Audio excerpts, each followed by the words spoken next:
On this video episode of ENDACAST, we have Alexia Vernon here to talk to us today about innovation in empowering companies to be successful, sustainable, and full of soul. This episode of ENDACAST is going to start right now. The end of a 9-to-5 grind is the beginning of a 24/7 innovative entrepreneur. You are listening to ENDACAST with your hosts, Sal Greco and Logan Lenz. This is ENDACAST. All right, and the audience, this is your host, Sal Greco, video episode number 2. Here's your co-host, Logan Lenz. What's up, Logan? Not much. Just enjoying the South Florida rain. Yeah, absolutely. No, not enjoying it at all. It's been like 6 days, well, not 6, but 5 days, I think, the whole weekend. It was sprinkling. I feel like I'm in Seattle. Yeah, I know. That's ridiculous. This is the ENDACAST to be super transparent too, obviously, since we're doing a video episode. But you'll notice when we jump into the guest segment, it'll be a beautiful sunny day in South Florida before I head to Key West for the weekend, which was a few days ago. So now we're doing the intro to get things rolling, and it is just absolutely crappy out. It's just people in Ohio are telling me it's like 10 degrees warmer there than it is here right now. It's cold and rainy. I'm even surprised it was nice on Friday. It was? I don't remember it being that night. Maybe it got bad at the towards the end of the day. Maybe. Yeah, I left early too. It was an early episode, so. Okay. So, right. Before we move on to the guest segment, though, we wanted to bring up mentorships a bit. Yeah, it was something that's on my mind. Just recently talking with a networking group that I'm a part of. We kind of all discussed our mentors and the people that kind of, I guess, positioned us to become entrepreneurs and want to live this life. And, there were all these profound and, amazing stories that I was hearing from people that looked up to this person or, always worked hand in hand with this successful entrepreneur that came before them. Whether it was a relative or just somebody that, was local that, I guess saw some opportunity or potential in the entrepreneur. And then I was just kind of like sitting back and saying, wow, I never really had that. And it kind of allowed me to rewind and reflect and see, how I did come into this world and like basically understand that I did it blindly and kind of on a whim and just out of courage and some would call insanity. But it, allowed me to think that if I could do it all again, I would reach out probably to more people. And I just definitely understood that there was a value to mentorships that I never took advantage of. So I wanted to have this conversation to, I guess pick your brain on, did you ever have, someone coming up that allowed you to feel confident in this space? Yes, with shades of gray. I would say I feel like you, and then I know I never had a real structured or an actual mentor relationship that was definitive and for the purpose of that. What I can say is I sort of made mentoring relationships out of people just out of sheer respect and probably out of envy of their lifestyle and where they were heading. One example of that is a former guest, Nick Reese. He was a friend of mine in college, and already in college as an entrepreneur, as a student, he had a business that was making like $40,000 to $50,000 a year, and I know he only worked from like 9 in the morning till noon or 1, and that was fabulous to me. So, as a sophomore, I know I was just envious at that. So I utilized that relationship sort of as a mentorship and just seeing his experiences and just trying to pull any advice I could out of it, really. Mm-hmm. But I mean, hey, I mean, I would say though, you mentioned that if you could go back, you would have definitely loved to try to pick someone's brain and have a definitive mentorship. But I would say that now I would say something that a mentorship is something that never really has to go away. I would say there's always room to grow, room for mentorship into something. I mean, and every mentor could be specific to the goal you're trying to do. So you brought up this in an entrepreneur sense. I'm going to take it into musicianship because I never took any formal musician training or anything. But as a musician, I literally turned to Jimi Hendrix as a mentor because I said, I want to play like him. I'm not going to just study his music.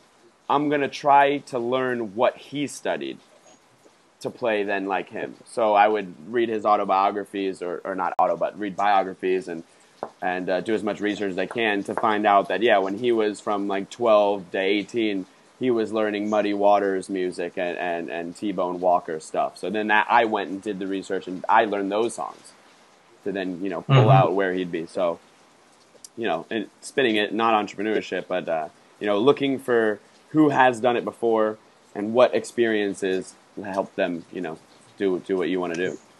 Yeah, and it's a timely topic for me also because I feel like maybe you are too, but we're entering this space now where we're kind of becoming the mentor and not necessarily the people that, obviously I agree that I always want to mentor. If I have the opportunity to piggyback on somebody's success, have them teach me things, that never gets old. You could be 80 and have, somebody that is still teaching you and you're learning and growing from them. But I'm seeing, a lot of young entrepreneurs coming up now that, I guess for whatever reason might see a project I'm working on and ask a few questions, and then that potentially can, lead to a mentorship. And I think your recent stint with Startup Weekend, that kind of gives you that opportunity to help other entrepreneurs that are coming up. So it's an interesting shift where, at what point does the mentoree become, the person that's allowed to be a mentor? And it's, I think everyone can grow from everybody. So it's always an interesting conversation to have. But I welcome, being a mentor for anybody that does have any questions or are struggling or is trying to make it in the space. Definitely. I think it's also one of those things where it comes down to like intentions of the relationship and stuff, and that's when you're wearing multiple hats and changing. It's like putting on the consultant hat, the coach hat, the mentor hat. I feel like they share, aspects and similarities, but then they also kind of have differences. If you're looking for accountability, then you're looking for a coach.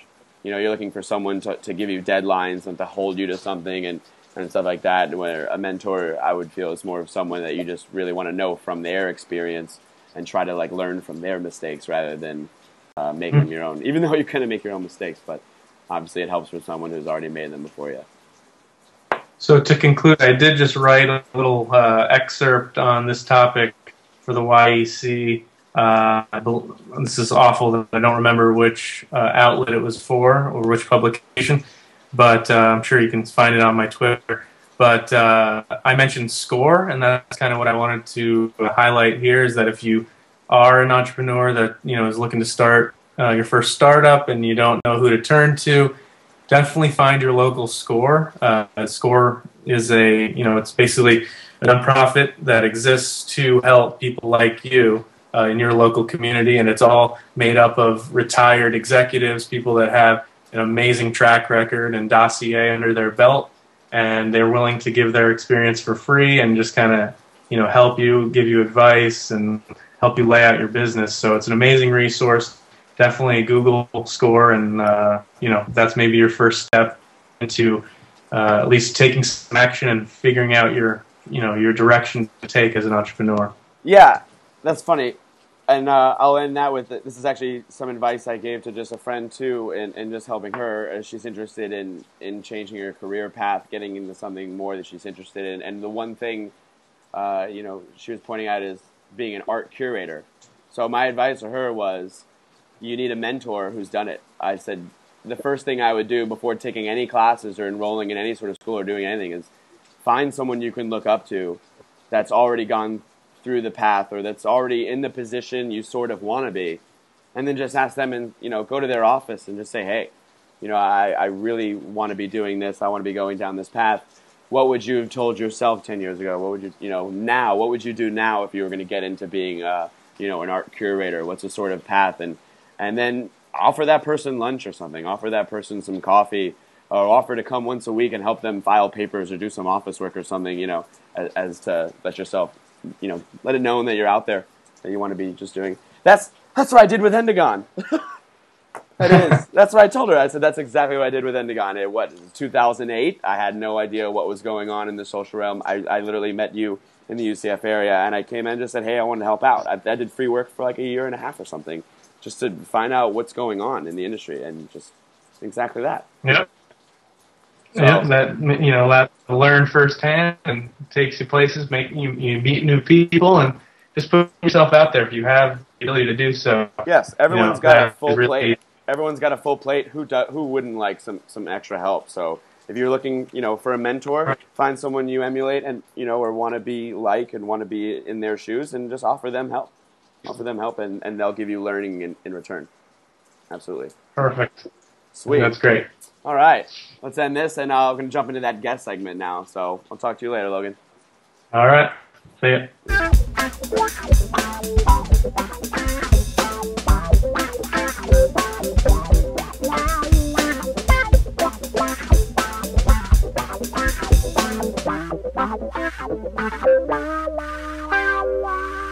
ENDACAST. What's up, Enda audience? Welcome to our guest segment, and now our second ever video ENDACAST. This is Alexia Vernon, right here of AlexiaVernon.com. Alexia, how you doing today? I'm doing fabulous, thank you. Awesome. So usually we start our guest segment with just who is Alexia Vernon for people who don't know. Sure. I am an author and a speaker and a coach and a trainer, and my deal is that I work around issues of effective communication. So I work with individuals and organizations who want to be able to walk into any room and have their folks be able to speak with competence and confidence. And I also do a lot of work with women in terms of helping them develop their leadership skills. Interesting. Yeah, I see this speaker workout you have is one of your products. I want to get into that in a few minutes. I'm actually about to get into a lot of speaking myself, perhaps, so I'll probably want to stay in touch with you on that.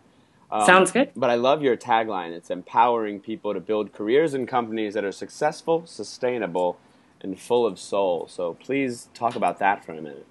Sure. So my background is I worked in the nonprofit sector, and I loved the work that I did before I started my own company. But that whole feeling like it had a lot of soul, the work itself had a lot of soul in terms of what we were doing in the communities we worked in, but I felt like my soul was dying. So one of the things that's really important to me is that people feel like they're able to do good work that pays them what they're worth, but at the same time, it doesn't feel like they're losing a piece of themselves along the way. Absolutely. Yeah, I love that full of soul part. And by sustainable, do you mean are you pertaining to the environment here, or are you just saying sustainable business and? Both of kind of the two assumptions that come up. One, meaning that the work that you're doing, you can continue to do it because yes. It won't drain you. So it's kind of that version, but also the version you're alluding to in terms of the work that you're doing has positive impact socially, economically, and environmentally. Amazing, yes. Myself, those are the only clients I now sign.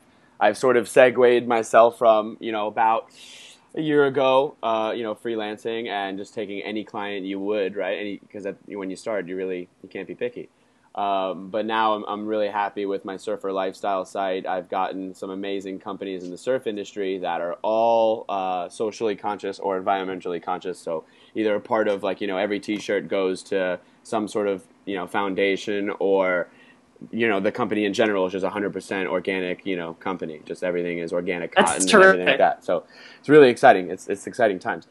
And I'm sure what you discover too is that once you make the commitment that you want to work in a particular way with a particular kind of people, those people then become, your greatest proselytizers, and you just get more of that coming at you. So initially it can feel tricky where you think, oh my gosh, there's not enough people. That's right about where I'm at right now, right about there. The paperwork isn't through, so I'm not going to say the name of the company or anything. That'll be, because it feels more real when it's all happening, right before it happens. To me, it's always I don't know what could happen. Universe could collapse. I don't know what's going on, But one of the things is they're actually the largest sponsor at the biggest surf industry expo, like our conference in the surf world. So that's exciting because, I mean, signing the biggest sponsor, I mean, if I do great work for them, that's going to be an amazing word of mouth, an amazing asset going forward for me and my consulting because, I mean, hey, it's the biggest sponsor for the biggest industry, it's the biggest client, really. So it's exciting. But, you know, enough about me. Let's get to your services. One of them you discuss is you help people in building a client base and networking. That's kind of what we were just talking about. So what are some of the advice that you offer in doing that? And you could even, you know, pertain it to me if you want to make it a little easier. Sure. So the piece of the marketing and business building that I really focus on now is helping business owners use public speaking as a way to attract their best clients, because I think unless you're trying to offer the cheapest product or service, in which case, you know, you probably want to work for a big conglomerate like a Walmart if that's what you're trying to do, because there's always going to be someone who is cheaper than you. So assuming that what you really care about is offering a quality thing that is going to stand out because people connect with it, well, what they're actually connecting with is you and your story and how you're able to bust your moves in the world. And public speaking is a way to be able to share that story in a way that people really can connect with you. And if you are able to create, you know, your signature story that's 30 minutes, 40 minutes into what I call an infotainment presentation, meaning that you give people the information that they want to know now. So in your case, it may be that, you know, you mention, and I'm not that up on surfing, although I'm married to a Hawaiian, so I probably should be. Mahalo. Let's just say hypothetically, you know, the 3 most important things that you need to know to surf safely. That may not be your most compelling presentation, but, you know, you deliver that in sort of the meat and guts of your presentation. You frame it with a story about, you know, a time when you almost died surfing and what you learned as a result. You deliver that main content, and then you share how what you're offering can, you know, give people that safety in a fun, cool way. That's a really effortless way to be able to get clients. And so that's what I help people do, is sink my teeth into kind of what they do and learn about that world, and then help them pluck and tease out the best stories. Okay, so that's like that little moral. I want to ring the sirens in this part of the episode for attaching the story, you know, to the person's offering to the world, basically.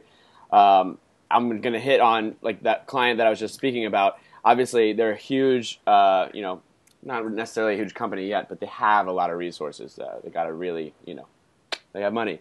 They had the opportunity to work with really anyone. I mean, they had other people wanting to work on their websites and stuff like that. But literally, the guy actually said, I mean, we want to work with you, Sal, like, because we like you. They liked me as a person. We hung out. We got down to a personal level. You know, they want to share their product with me. They want me to be, you know, their voice of it and stuff like that. So absolutely. I mean, I've seen that work in the real world. So definitely attaching your story, huge. And something you mentioned to me just in an email is that you help people with dealing with getting an agent or a book deal. What specifically do you do on that? So I don't necessarily help people do that work specifically, but I can share, speaking of stories, somewhat of my own, because a lot of people will often ask, you know, how did you get 2 book deals in 2 years? Like, that seems a little bit crazy while running a business. And, you know, my answer is, business? Right. Okay. That came out of speaking. So my first book deal happened when I was speaking at a career fair in Las Vegas, where I live. And one of the other speakers there had recently put out a book. You live in an awesome place for speaking. That's not fair. You live in Vegas. Everything comes through Vegas. Tremendously. It does. Yeah. And so while I was speaking, you know, he had said that his publisher was looking for a book that was complementary to mine. Would I have any interest? So long story short, that was book 1. And then in the meantime, I recently pitched a different book about onboarding young professionals into the workplace to some agents. And I don't want to say lucky, because I put in a lot of elbow grease to make it happen, but I connected with the agent that I really wanted early on. And that book came out second. But the reason that book came out was because A, I had another one that was coming out.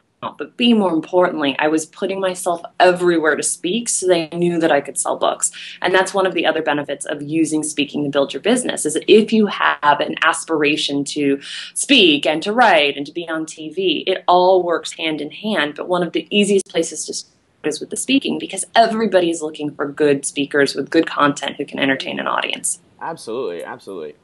So when we're talking about, you know, getting an agent for a book, we're specifically talking about like passing advice on for publishing deals. How were those deals working in your favor? Were they like, what's that called? Where you get like money beforehand. In advance. In advance. Like were you getting some sort of advance to write these books, or were you just signing deals? Yeah, that's amazing. So the thing about advances is that really they're looking at how many books do they feel confident you can sell. And when it's your first book, it's a little bit of mind reading. They have no idea. So it's pretty typical that, first advances are not necessarily, hundreds of thousands of dollars. But what I always tell folks is think about, is that advance coupled with what you've saved enough for you to be able to do the kind of book tour and the kind of marketing campaign that you want? Focus on making that your goal, to have enough money. And you can do a lot of that on your own. So that advance to you is really a budget. You said, you talked about marketing campaign. So obviously you're the consultant. You're taking that in as a budget to do your own marketing, DIY. And my second book, the way that it worked is I wound up signing with a trade press, American Society for Training and Development, which made perfect sense given that the book is marketed towards managers and HR professionals and trainers. So I really wanted a press that already had a built-in engine of hundreds of thousands of people as members, because it's a win-win. They're, of course, going to market the heck out of it through their magazine and through their website and through their conferences to their people. And then, of course, do what I want to do to try to build it outside of that particular audience. But there's already a lot of built-in stuff, because I have friends who have signed with Random House and with outlets of Penguin, and not to say that that's not reputable, of course it is, but they have so many authors that if you're a first-time author, they're not necessarily going to invest the time and energy. They're going to really expect you to do it. Absolutely. Everything. Now, with an advance, is an advance a bonus, or is it actually an advance toward the sales of your book? So, like, if you got an X amount of number, dollars as an advance, would that not come to you then in book sales? Right. So every deal is a little bit different. Of course. The typical model is that you get an advance, and it's an advance toward expectation is of what you will sell, and you don't usually collect off of your book until you have sold out your advance or made that money back. Oh. So, there's a joke going around the publishing community that if you don't ever sell out your advance probably wasn't high enough, because most people don't actually on their first book ever get money from it. Whatever their advance is what they're going to get. It changes a little bit, as you sell more and more. Yeah, monetarily. But of course, you're getting so much with your first book in terms of marketing value and being able to get, yourself, your mind, your wisdom out there in people's hands. Yes. And books get legs, books carry. Books get taken other people's places, left on coffee tables. Doors. Absolutely. So let's get into speaking then. I had two products I want to talk about. Let's get into the speaker workout, what sort of the product is about, and then also just like the advice you have for people getting into the speaking world. And again, let's just use me as a reference. Why not? I'm the one here. I want to get into speaking a lot. So let's go into it. It's the speaker workout. You have a great cover on it, by the way. Very funny. The speaker workout was a response to what would come up in a lot of the workshops and trainings that I do, where people would say, this is awesome, you got me up on my feet, because that's kind of the cornerstone of what I do. You can't just talk about speaking in the abstract. You have to actually get people on their feet, moving and communicating. But what people would say is, what do I do once you're gone? I'd love to work with you every single day for a month, outside of my budget. And so I know somebody who's been steeped in the self-improvement world for the last 10 years, is that when you are going to build a new muscle or new habit, you can't, of course, do it once. It takes daily intentional practice to be able to make what you're trying to do a new way of being. So in the speaker workout, it's a 28-day workout, and for 28 days, every day is a slightly different workout, if you will, around some facet of your communication to be able to feel like all of that new practice is really in your bones. What is the medium in which it's delivered? It's audio, so you listen to it, and then I give you a bunch of exercises that you do, not necessarily while you're listening to the audio, but in addition to it. So every workout day is listening to your sort of lecture piece plus the work. And then you do work in response to it, exactly. Beautiful. And $28 for 28 days, pretty good deal. Definitely. What's the pricing point on that? I just did 28, and I realized I think it's actually 25 now. I should know that. Less than $1 for less than $1 a day. That was my thing for a while, and then in terms of taxes, I think it got tweaked a little bit. But you can go to my site and then alexiavernon.com, and Yeah, and get. I'll post links to it. I'll post since I mentioned the cover of it. I'll totally just post the picture of your your cover for the product. I noticed though you sell them on Amazon. No, my books are on Amazon, but the speaker workout is just through my site. Oh, okay. Because I saw like the Careerpreneur.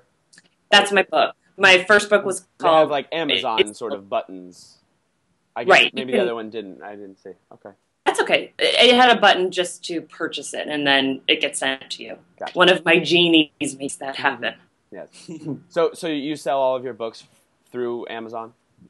I do. So they're all sold through Amazon, Barnes & Noble, Powell's. I don't want to leave anyone off and make them testy, so I'll stop there. But any of the traditional booksellers. Gotcha. How come you decided to put them through there and not sell them any other way, or even independently? Just have books for sale through your site. And So for my second book, that wasn't an option in terms of with the press. You need to buy it through a traditional book outlet. The first one I could have, but I just made the choice not to. yeah, absolutely. I mean, there's definitely some benefits. I mean, obviously, cost-wise, you're going to lose some to Amazon, but there's way huger benefits, and them showing it to other related books, and the reviews and all the capabilities in that. So, definitely. Let's talk about that other product I brought up, Careerpreneur. What's the full? So the book is called Awaken Your Careerpreneur, a holistic roadmap to climb from your calling to your career. And it's designed for anybody who really wants to develop the mindset and the behaviors and the skills and the relationships to make career success a way of being, irrespective of what the economy looks like. Came out in 2010, wrote it in 2009.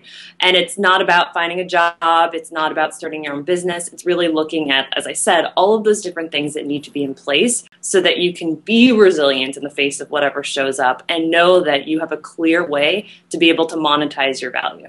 Absolutely. And so it looks a lot at helping you identify your values and your strengths and your resources and your enthusiasm, and then look at within your network, how can you share those in an intentional way so that it can land you a job, it can land you consulting opportunities, you could build a business around it.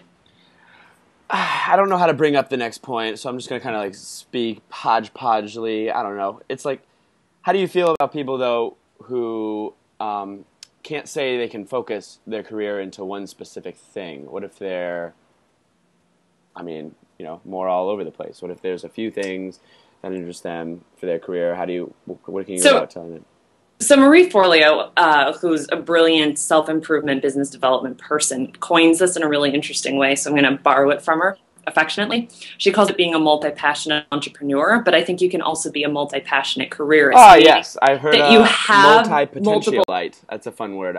Passions. Multi-potentialite. That's another fun. It's almost yes, it's hitting on the same thing, right? Yeah. In the book, I take people through a process where you can identify in a sentence how you are uniquely poised to solve the problems that a particular organization or particular client has.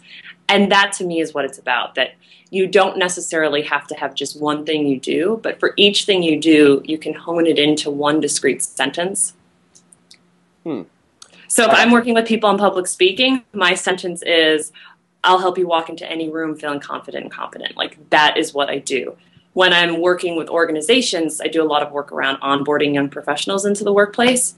My one sentence is, I help great organizations recruit, retain, and grow their next generation of leaders. Oh, absolutely. Simple, a sentence, you know what I mean? But they're different. I wouldn't try to put all of that together, because if I did, it gets pretty vague. Absolutely. Let's do that double siren ringing. I'm going to ring the sirens for this time, because that's a beautiful little tip right there. I mean, go ahead and reiterate that for us. So for each offering you have, or realm or niche marketplace really that you're participating in, have one clear, concise sentence that portrays your message, intentions, offer.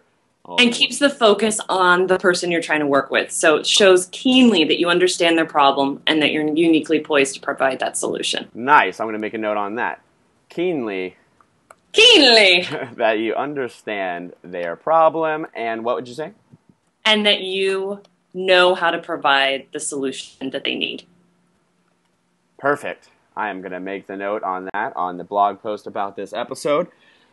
So that was amazing. One thing I wanted to get, it's kind of like we're going to go back to the speaker workout just because I had it in my mind and forgot. It came back up. I know, so it's like this whole workshop, type thing, 28 days. It's kind of like a boot camp. But do you actually also get into helping people get speaking arrangements? So aside from, building them up as a speaker, how about actually, helping them? In the speaker workout, I don't. That's more of my one-on-one speaking coaching. So I offer something called the Step Into Your Moxie. That's my speaking platform. So it's a Step Into Your Moxie one-on-one boot camp. Huh. And during that boot camp, it's 2 hours where you get a whole bunch of prep work thrown at you to really dive deep and help you start to identify your story, your belief system around speaking, your fears, what you do really well, so that during that session, we actually help sculpt what that offering is going to look like. And then a lot of people will come in saying, this is what I do. Can you help me figure out what might be a good market for me? How do I reach out to those people? And I do that through that. Go ahead. Okay, cool. And it's like you give them a bunch of pre-work to come on the call already with, and then it's just a 2-hour call with you? Exactly. If they're in Vegas, it's face-to-face. Otherwise, it's Skype or on the phone. Beautiful. I love that. I might have to maybe use that myself, actually. Hopefully there's an ENDACAST promo code. That's funny you mentioned Moxie, though. This episode is flowing so well because I think the last thing we wanted to bring up is your Moxie camp coming up really soon for women changemakers, actually, right?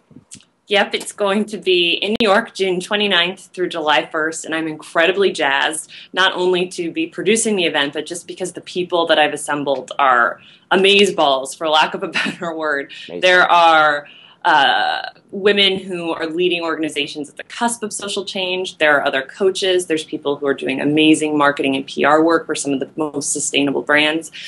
All of us are there really in service of what I'm calling the Moxie campers. So women who know that they want to leave a huge lasting impact through their careers or through their businesses and want those opportunities that we've been talking about to be able to get up on their feet, to practice sharing their vision and voice, to receive hands-on coaching so that they really up the game in terms of how they're presenting themselves, and so that they learn really how to mobilize people to action and build a movement around their ideas. Absolutely. So you've turned your little Step Into Your Moxie call into a full-on So now it's a full-on weekend for 15 women at the New York Insight Meditation Center. Nice. Do you want to go ahead and shout out the dates anyway? They can get yes. to it and stuff like So that. For folks who are interested, it is June 29th through July 1st. It is at the New York Insight Meditation Center, and the website where you can learn oodles of information, see my little fun video on a playground talking about Moxie Camp, and most importantly, just get on the list. We're doing a free teleseminar series with the speakers in a few weeks. So, again, all free for the speaker series at moxiecamp.com. Wow. MOXIE camp.com. Awesome. And I'll, of course, throw the link on to, so you don't have to worry if you're watching this episode. It'll just be somewhere down here. Wow, that was an amazing episode. It really flowed. Lots of amazing information in there. I'm super excited just to be more connected to you now because I will definitely be, reading your books and utilizing you as a contact. This is amazing. Please do. So thank you so much for sharing with us on this episode. My pleasure. Thanks. Now, if you don't mind, though, I'd like to jump into the Enda exclusive. It's going to be a fun little sound bite that you can give to your newsletter, our newsletter, and it's a great way to sort of be a trailer for the episode because then it'll say, hey, go check out the full episode here, endacast.com. So we're going to jump into that, but that's it. So how can people reach you on Twitter or any social networks? You want to go ahead and plug that? So I try to make it very simple. Website is alexiavernon.com. Twitter, this is going to be a big shocker, Alexia Vernon. Oh, Facebook, nice. Alexia Vernon. So pretty much any of the sites you go to, Instagram, it's not at Pinterest. Awesome Ball Moxie? No, it's just Alexia Vernon. I learned that the hard way because my business, I rebranded in the last year, and it stinks when you have everything really linked to a business name and then it changes. So everything is my name because that's not going anywhere. No, it's not. It's not. What was your old business name? It was Catalyst for Action, and now it's Alexia Vernon Empowerment is the umbrella, and then there's different platforms under it for the different offerings. Absolutely. Great. I love it. Well, thank you so much for doing this episode of ENDACAST. I learned a lot. Literally, sometimes I actually dread when these episodes come up. I'm like, oh, got to record another episode of ENDACAST. I'm like, what are we doing here? But then I meet people like you, and I completely just all of that goes away. I'm so psyched. Like the last 25 minutes was absolutely amazing. I'm glad it was mutually entertaining. Oh, thank you. So let's go ahead into that Enda exclusive right now. That was it for this episode of ENDACAST. My hair got all crazy blowing in this fan right now outside. It's a beautiful sunny day in Florida. I'm actually driving to Key West after this, so Really exciting. That's It's my sweet. dad's 50th birthday. Yes. Your parents are babies. My dad just had his 70th. I'm only 24, so I'm like half his age. I'm not that much older. I'm 31, but I just always find it interesting because, like, 50th. Wow, like my husband's inching towards 50. Although I'm the I oldest. I'm the oldest should in my say. family too, so that's why they're all young. Yeah. Okay. Because I have a sister who's only like 13. Yeah. So, but anyway, yeah. Enough on that. We digress. Let's jump into this end exclusive. We'll give a happy birthday shout out to my dad, Sal Greco. Why not? And Happy birthday. and that's it. Keep following us on Twitter at ENDACAST. That was it for this episode because it's only the beginning of the end. Cast.